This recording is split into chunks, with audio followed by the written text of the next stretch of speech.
Hello, everybody. Oh, Welcome to the 8th episode of the Wedding Jigsaw podcast. Now, as you know, the whole ethos of the Wedding Jigsaw podcast is to let you get to know the personality behind the wedding supplier, whichever wedding supplier we're talking to on the day.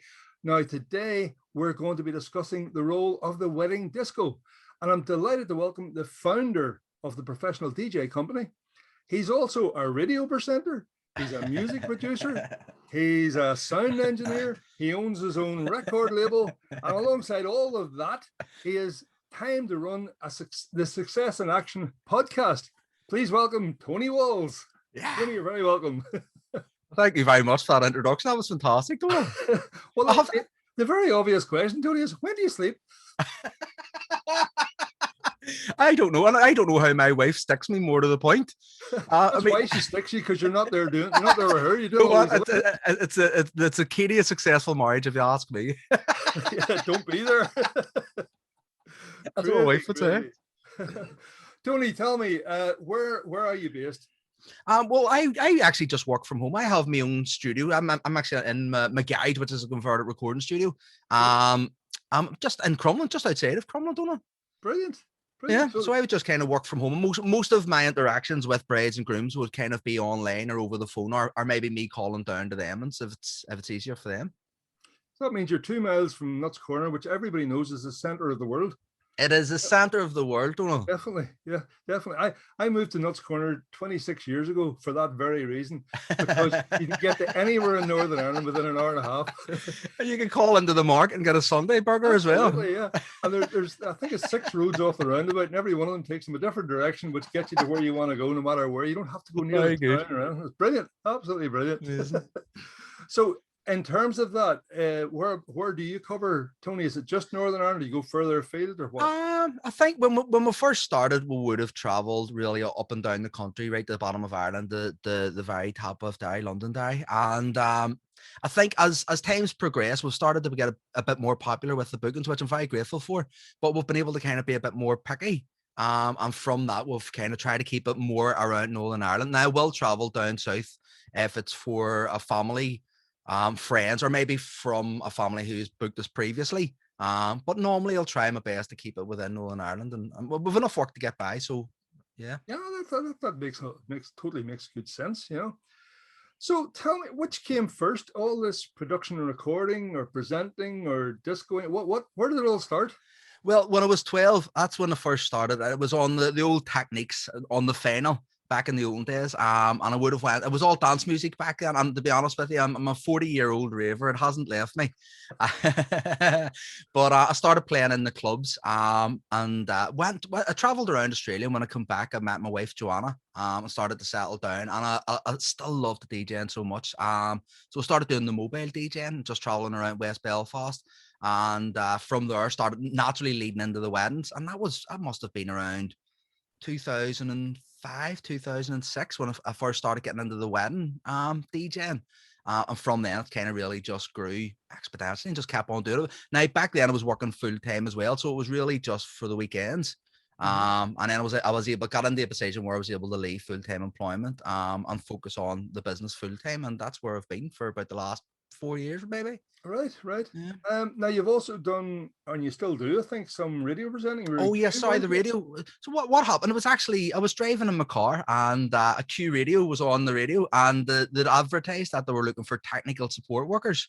So I thought to myself, that sounds great. I could actually do that. And all it was is because I had free time during the week, and that was when most of the gigs were. So when they were running what was called outside broadcasts, I would have set up all of the speakers. I made sure that the link between the radio presenters to the studio was all there, just all the technical aspects of it.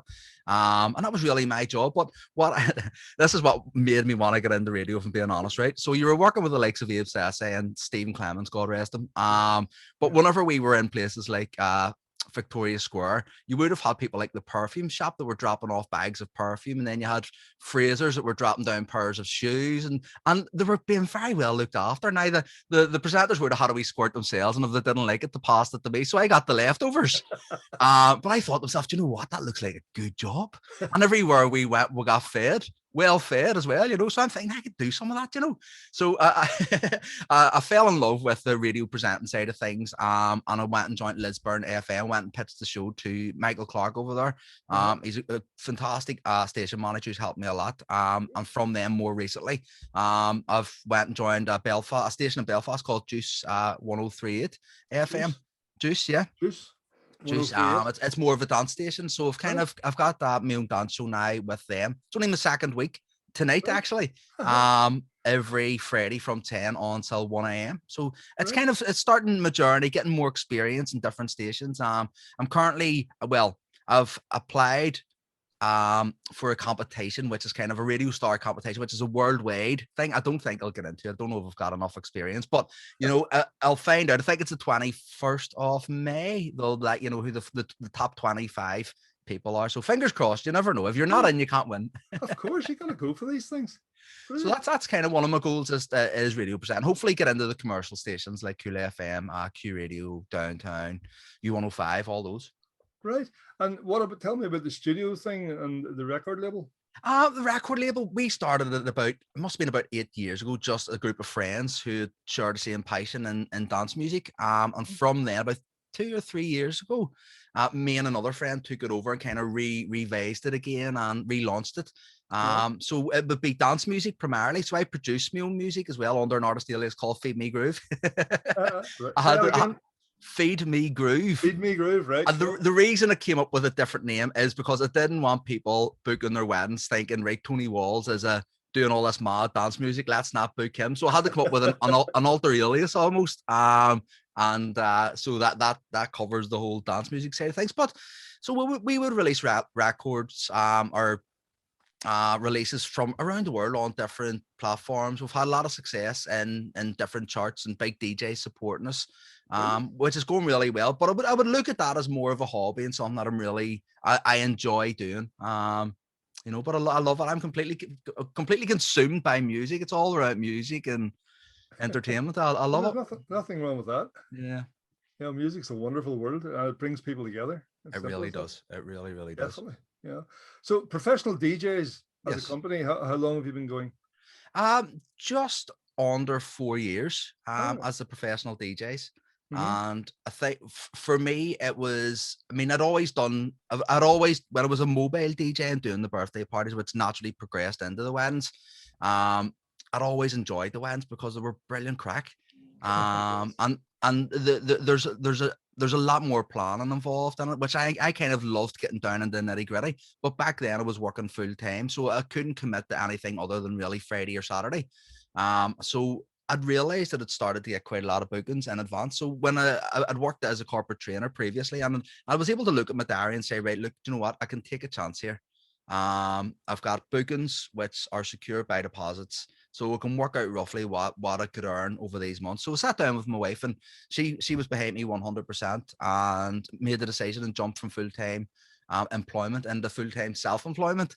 Honestly, I really haven't looked back because it's given me so much time to spend with my kids, to be able to do things like the studio and record label and producing, but more importantly, focus on building the business and contacting customers and being available for customers. And one of the big things with the Professional DJs is to try and be very customer centric.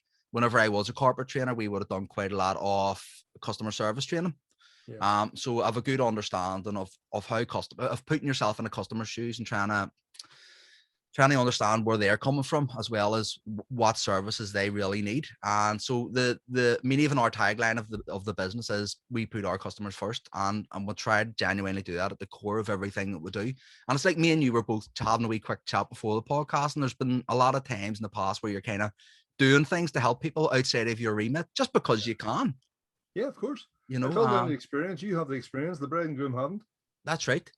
Yeah, absolutely. So that's where the Professional DJs kind of started, and that's the ethos behind us. And long may I continue.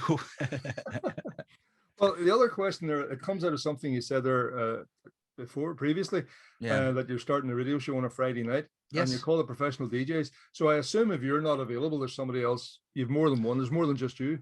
Well, at the moment, it is just me. Oh, That's one of the things which I like to stay very focused on. If someone's booking the professional DJs, I like it just to be it's me who they communicate with from the point of booking, and I build that relationship, and then ultimately I'll be there on the day. And I mean, with the radio show, I've been very careful not to take daytime shows which are live. So I can do a lot of pre-recording. So, for example, my show, which is going to be on tonight, this is Friday the 6th, I think, isn't it? it is the 7th, actually. Am I giving the date away? I don't know why it was okay to do that. Oh, don't worry about it. You were meant to be on the radio last night, by the way. You missed it. But yeah, so it's on tonight. It's all pre-recorded, so I can kind of work around my schedule and fit it in that way.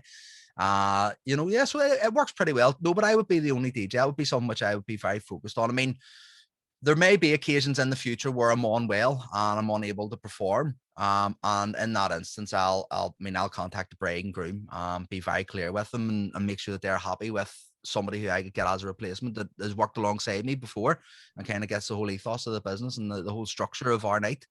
When you're self-employed, you'll never be unwell. I know. It's the cure for the common cold. You know, it doesn't exist in our world. You know? I think that is a fact. I have a friend who is in the health insurance business, right? And his company, they actually give a premium break to people who are self-employed. No way. They say self-employed people don't take sickies. Yeah, you don't have duvet days. Yeah, they will drag themselves out of bed to get the job done. You know, and therefore they're not having to pay out for claim. I'm not saying fraudulent claims. I don't mean that, but they're not going to have to pay out for somebody who says, "Oh, I can't go to work." When, in all honesty, you and I both know they could go to work. You know. Yeah. So self-employed people are the healthiest people in the world. Yeah. Isn't that crazy? I would very rarely be sick. My mum's always said it's because it was breastfed. I don't know if there's any truth in that, but I would. You never know. But I would very rarely get sick. And I wonder, is it that? I wonder that your body just goes, no, Tony, you haven't got time for this. You need to get up and get going. I definitely believe it is. It's a mental thing. You know, I know you get your brain is totally programmed that no, you cannot be sick. You know? Yeah. And as a result, as I say, I don't know anybody who's self-employed takes a duvet day. Yeah, that's true. Yeah, definitely not. You know, so there you go. You are. No, I genuinely do believe that. So I'd say if somebody books you, you'll be there. I'll be 100%. Absolutely. I've never let anyone down. I've been like that a few times. Yeah. Well, I suppose we should talk about more about weddings, really. What about? Have you found, Tony, that most of your weddings you're actually bookending a band? Or would most of your weddings be you're the prime entertainment? Well, for us, it would be the prime entertainment. There is occasions where we do book a band, but the way our packages are kind of work, I mean, I would charge £550 for the DJ alone.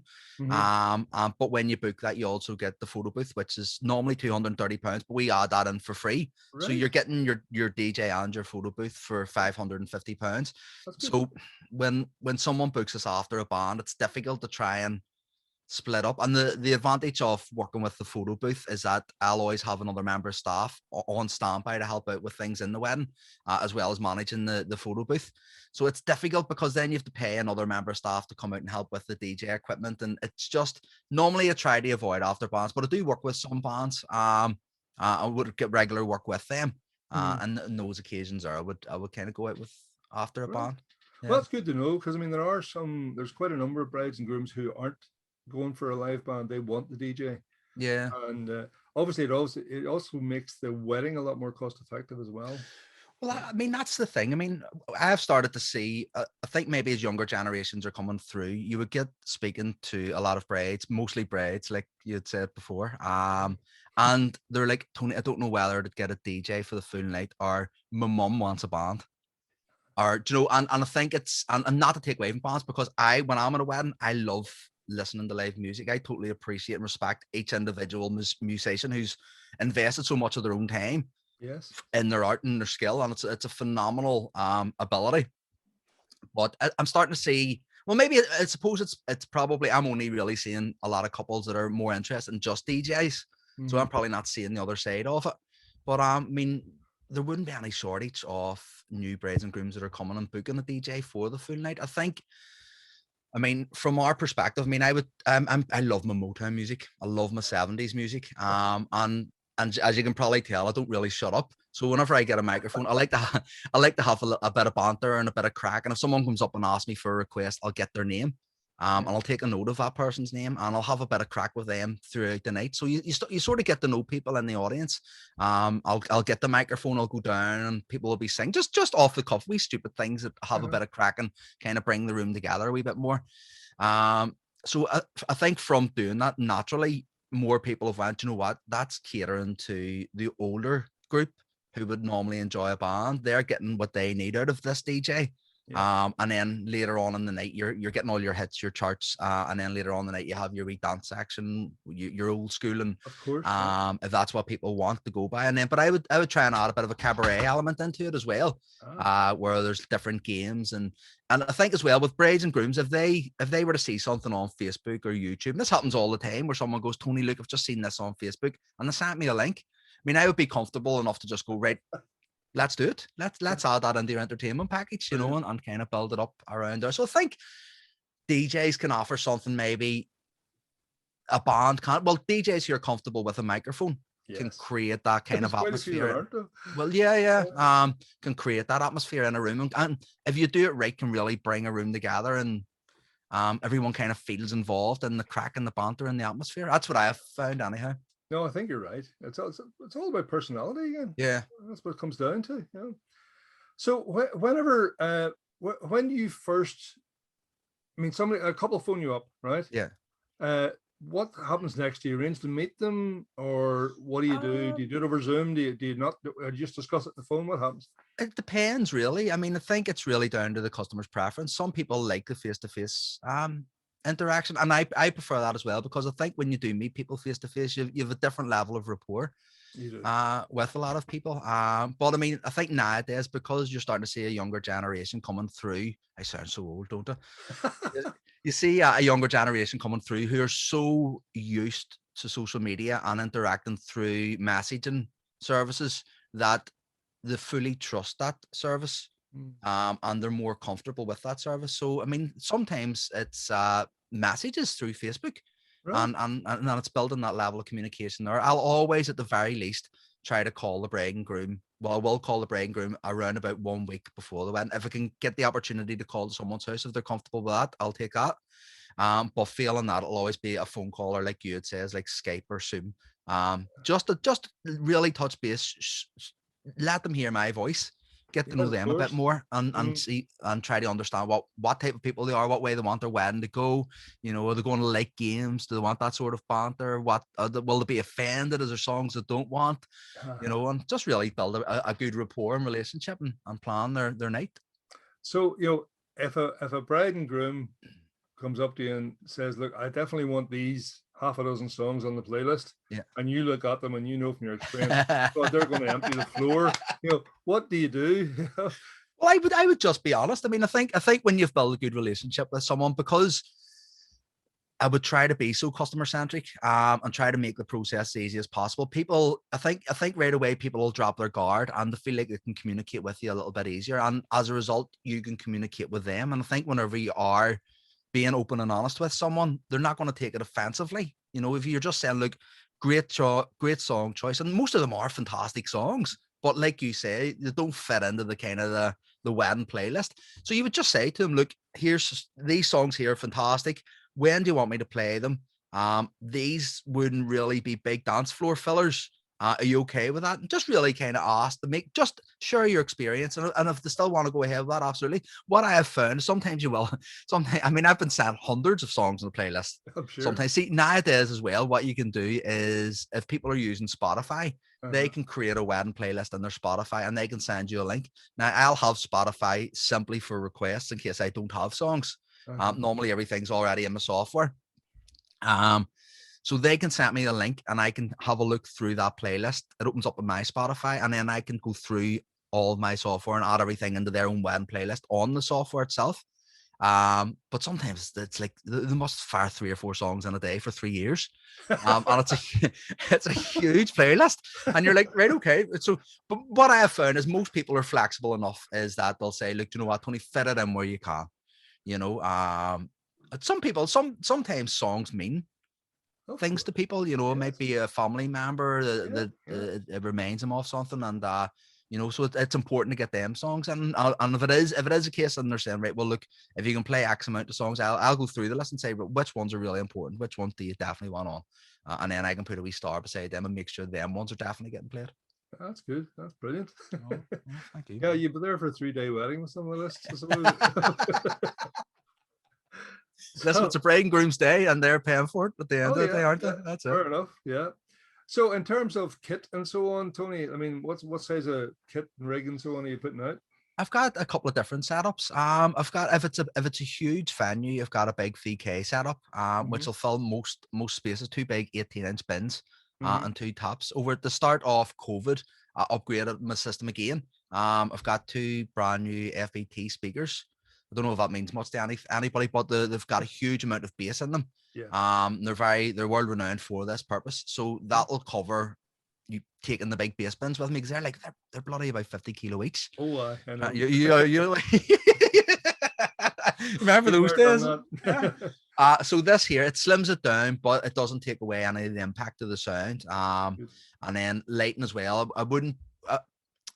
Really, it depends on the size of the venue, you know. And for having played in most venues, you kind of have a good understanding of what equipment you need to bring to make sure that it's the right Yeah. fit for that venue. Yeah. And then what about setup? I mean, when do you normally set up in a wedding? What would be your normal time to set up? Well, it's like you kind of says, whenever somebody's trying to plan their wedding, they don't really know time scales until the day. So what I would normally do is I give the hotel a ring roughly around about 4 o'clock in the day. Hmm. And they'll say, right, look, we're looking like we're going to be finished around 6:30. We're looking like we're going to be finished. And you're getting a more accurate time scale. What I try to do is I usually aim to be there around about half an hour before the meal's finished.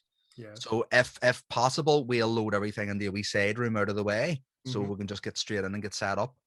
If not possible, we'll just wait for the top tables to be cleared and take everything straight from the van.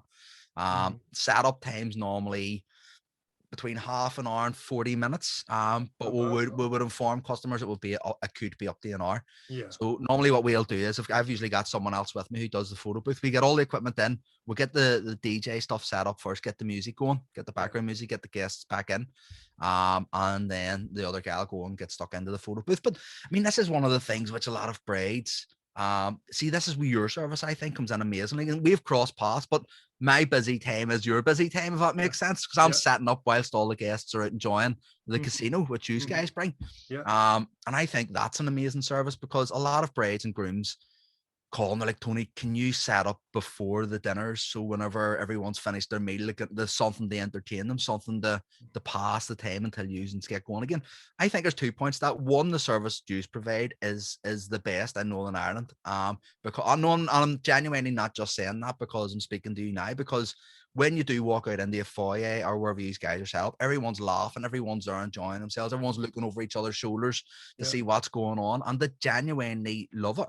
But then you also have people who are stuffed and just want to go and stretch their legs, or go and lie down on top of the bed for half an hour if they're staying at the hotel, you know. So it's a great in between that time. I think your service is a perfect way to Aye. fill that gap whilst we're setting up. That's one of the ways we sell it. You know, it based, as you say, it gives the guests something to do while Yeah. the turnaround's happening. And the other side of the coin is, I say this about bands as well. You know, if you spend a lot of money on a good DJ or a good band, and you try and get the floor going straight after the meal, Yeah. you're wasting your time and you're wasting Absolutely. your money, because nobody's ready to bounce about the dance floor with a full stomach if Absolutely. they've had a Yeah. decent meal, you know. Yeah. So it really is a waste of time, you know. Yeah. That's Big time.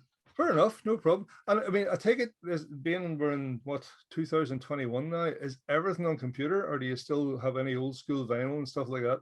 No, everything's on computer nowadays. Although I would be, because I would work in the studio and stuff, I would always make sure that my audio's at the highest quality I can get it. Yeah. So I would be very focused on making sure that everything sounds right. My equipment's the best I could get it. I would adjust the sound for each room. I would take a walk about, make sure everything. Sometimes you have, like, see, especially if you've got the big bass bins. If someone's sitting down, and you'll know yourself, the bass clacks in the corner, and if someone's sitting there in the corner, it's just That's right. I can't hear now. So it's important to take that walk around the room and make sure that you're able to do that, because you want to have guests who are going to be sitting there going, "Ah, this is terrible." I can't hear nothing and I'm deaf, you know, it's killing me. So What's I would be very the focused on it, like, yeah, crazy, crazy. yeah.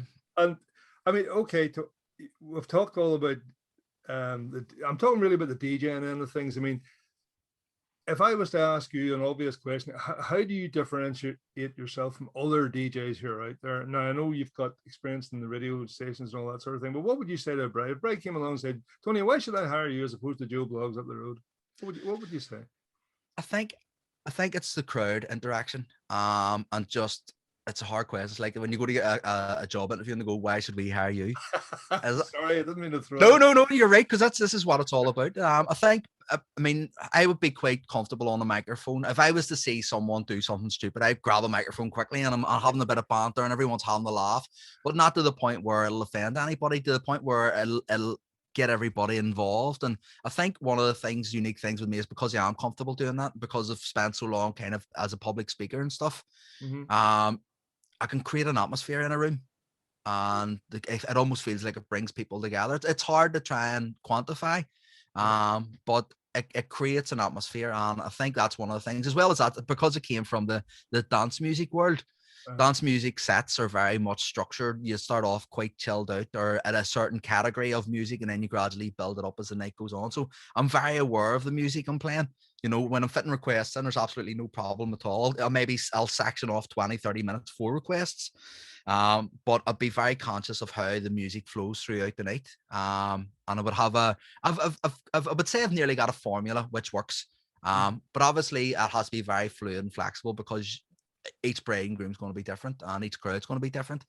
But I would be very aware of how the music flows, and having a bit of banter and building that atmosphere. That's good. That's good. No, and you mentioned the photo booth. Do you do anything else as well? Well, this is the thing. You've just see in the background the big love letters. We are currently expanding our business. So my son, he's my stepson. He is now 21 years of age. So what I have just done is we are in the process of buying a big dance floor, Starlight dance floor. Right. And I'm going to give him that business. So he's gonna have his own dance floor business, right? Which will all be kind of run through the professional DJs. So we've got a brand new package coming. So we're going to have the DJ and the photo booth, the dance floors, the ladders, big floor walls, and a couple of other things as well. So that's a bit of an exclusive. No one else has ever heard about that. That'll be appearing on our social medias and our website very soon. Well, you heard it first in the Wedding Jigsaw podcast, folks. A new business in the Northern Ireland wedding. Oh, very good. Cool as. Funny, it reminded me of a story. I'm not going to mention the guy's name, apart from the fact he's a friend of mine. But he has a dance floor business as well as a DJ. Yeah. But I was doing a gig in, where was it? The Ramble Inn. Yeah. In just outside Antrim. That's right. Between Antrim and Ballymena. And we were doing a casino job. And the whole thing was going well. I think it was a wedding thing, if I remember right. I think it was a wedding gig. But anyway, the thing's rolling well. And all of a sudden, I see him coming in, pushing this trolley, and he looked stressed and haggard, right? Yeah. And as I say, I know the guy. He's 100% reliable. He's dead on, and he's 100% professional, right? Yeah. But he came in and he was stressed to hell. And the next thing, he starts laying down the dance floor. I'm thinking, that really doesn't look good. The whole night's going on. What had happened? The gig had come through two different agents. Oh. Right? He was third or fourth in line, and they told him it was the Ramble Inn in Omagh. Oh no way! See, I always get that with Ballygolly, and Ballygolly. I'm always like, wait, which one is it now? Is it Lauren? Is it? Well, he had arrived in Omagh to be told, there's nothing happening here, mate. Oh, no. And then he got onto his phone and found out, and the daft thing about it is he only lives about 5 miles from from the Rambles. I felt so sorry for him, See, that's one of the things, Donal. Like, I mean, see what I have to say. I mean, to all of my brides, I have to say a massive thank you, because see, at the start of COVID, I was so stressed out, and it was it was nobody's fault at all. I mean, I had when the announcements came that there was no weddings and we were going into restrictions, I must have had 10 messages every day. Yeah. Tony, I need to move, I need to cancel, I need to move, I need to cancel, and it was difficult. Mm-hmm. It was a difficult period to try and manage, especially because I was trying to stay focused on the customer, and I had to end up dedicating a certain period of my day to dealing with those messages because it's just gotten so overwhelming, you know. And I have to honestly say to all of the brides and grooms, thank you for being so understanding as well, you know, because they really have, because I think they've understood that everybody is in this together to a certain extent. And I can honestly say I haven't had any difficult customers where they've gone, no, Tony, this isn't right, this isn't on, this isn't, you know. And fair play. And so I just had to say thank you to everybody. It's been No, so you're helpful. right. I have felt very, very sorry for brides and grooms because, you know, it's not only having to shift their date once. I've had brides and grooms have to shift their date 3 times, you know, and they're coming on to you the 3rd time and they're actually apologizing. I know, yeah, exactly. Oh, I'm sorry. I'm going to have to do this again. I'm thinking, what are you sorry about? It's not your fault. I know, yeah. Yep. You know, you've absolutely nothing to be sorry about because, you know, nobody wants to be caught up in this stuff that we're caught up in. Yeah. To point the finger, I think, is wrong. You know, I'm not talking about the people on the hill, shall we say. You can have your opinions about them one way or the other. But less said the better, isn't it? My mother always said, if you haven't got nothing nice to say, Tony, don't say nothing at all. Your mother was right. Definitely. Brilliant. So you mentioned a price range there a while ago. I think, was it $550, is it? $550 for the whole entertainment for your night and the photo booth. Right. And does that vary depending on the length of time or anything, Tony? No, not really. I mean, I think I know there's a lot of entertainment companies that'll say it's a 5-hour disco, but I've always found that being there an extra hour earlier, you know, I prefer to be organized. I prefer to be at the venue because, you know, your van's not going to break down. You're there, everything's done. You're giving yourself time in case anything does go wrong to get to the venue and make sure everything's okay. So there's that side of things. But I think just being able to set up after the meals, it gives customers a wee bit more reassurance that you're going to be on a bit quicker, that the guests can get back into the room and get going again. You know, so I haven't really put a time scale on things. I mean, I wouldn't be there if the meals were at 1 o'clock and finished at 2. I wouldn't be there at 3. You know, kind of around about 6:30 is maybe the earliest we'll arrive at the venue and get ready to get set up and stuff. Yeah, and we'll play right through to 1 o'clock. Yeah, well, that's good. Yeah, I suppose that's one of the benefits of doing Northern Ireland. You start going across the border, it's 2 o'clock. It's 2 o'clock, yeah. And then you're further to drive home. That's right. I'll happily leave those days behind me. That's the age now you know you're getting old. Tell me, Tony, if a bride and groom want to get in touch with you, what's the best way, or what are all the ways? Well, we've got our website, www.theprofessionaldjs.co.uk, but I found the most popular method would be through Facebook messaging. I think there's a lot, I mean, we have a lot of videos, a lot of pictures, a lot of reviews, so people can go and get a good idea and a feel for who we are, what we can do. And I think off that reassurance, just kind of, it's easier just to say send message right beside it all. But I mean, we'll get emails. Recently started working with Weddings NI. That was Darren McGarry's new business. And I've been getting a lot of bookings through that method as well, you know. Yeah, I do stuff with Darren myself. And well, for the benefit, if anybody's listening to this, then it'll be, if you have a look on your phone, all those will be listed on it. And if you're watching it on YouTube, it's listed underneath the video.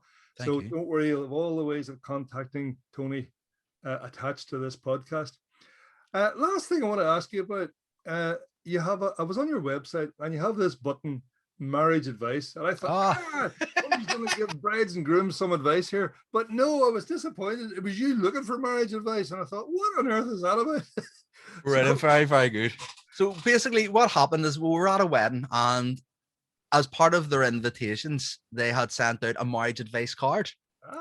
So when I was chatting with the bride and groom in the run up to the event, they says, Tony, look, we've got all of these, sent out these marriage advice cards, and they've been sent back with the invitations. And will you read some of them out? And I said, yes, of course, no problem at all. So I got them, a big pile of them on the night, and I'm looking through them.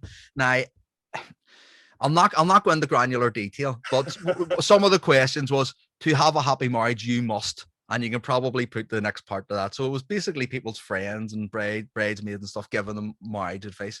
You know, you must sacrifice whatever. And so I was reading these, and I actually had the names on them as well. So I was able to go around the crowd and say, right, okay, where is Angela Smith? Angela Smith, let's see what you've wrote. And reading it out, it was a brilliant bit of banter. So what I've done is I've added that into my website. So brides can say, ask their guests to go to the website to fill that form in. That'll then come through to me in an email. I add that to their entertainment package. And then on the night we'll go around, we'll have a wee bit of banter and a bit of crack about it. And usually the guests are absolutely distraught and a little bit embarrassed. They didn't think that was going to happen, but it's good. It's all in good jest and good banter. Because you've let the cat out of the bag now. Well, we might have to edit that out if that's okay. I must admit, I went to it. I thought, wedding advice, what is he at? Yeah. But listen, I'm going to ask you for a bit of advice here. If you given the experience you have now to date, if you were talking to any bride and groom who said we're going to get married, in terms of their entertainment, in terms of their wedding day, what would your prime piece of advice to them be? I think in today's world, it would be checking social media, looking at reviews, pictures, and if you know anybody who has booked that service previously, go and speak with them, because pictures and marketing can definitely give someone a great insight, but when someone's actually there as a guest at a wedding, they get to experience that atmosphere themselves. They get to understand what it really is all about, which sometimes videos don't really capture. So ask the questions, find out as much information as you can, and more importantly, go with your gut. If it feels right, then make that decision. Or more importantly, if it doesn't feel right. Yeah, absolutely, 100%. Yeah, big time. Definitely. Yeah. I would say, Tony, you probably get quite a bit of work while you're at a wedding. From people saying, "Can I have a card?" Yeah, absolutely. Yeah. Always keep them on standby. No, but that just makes the point. People are there, they're hearing it, they're saying, "Well, like this guy, we'll maybe use him for our wedding." I certainly find that, Absolutely, 100%. It does make a difference. Tony, it's been great crack. I've really enjoyed this. Really enjoyed it. It's been quite bizarre that we live about 2 miles from each other and didn't even know that. We could have actually done this in person. Or 10 with a bit of string between the two of us.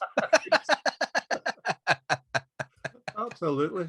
Very good. It really has been fun. Maybe we'll do it again in a couple of years. It would be my pleasure. So we've done all my pleasure. Wonderful time we're living through at the moment, and it'd be nice to sort of look back at it in a couple of years' time and say, "Do you remember that crazy year that we spent? A year and 14, 15 months, and we survived it and got out the other side of it." Yeah, it'll be sort of thing you're talking to your grandchildren years to come. I lived through the yeah. Very good. Tony, it's been great fun. Thank you so much. It has really been my pleasure. Thank you so much for inviting me on. You're very welcome.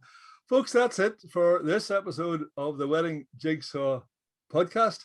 I hope you've enjoyed it, and keep your eyes open for the next one. From me, Donal, and from Tony, goodbye. Cheerio.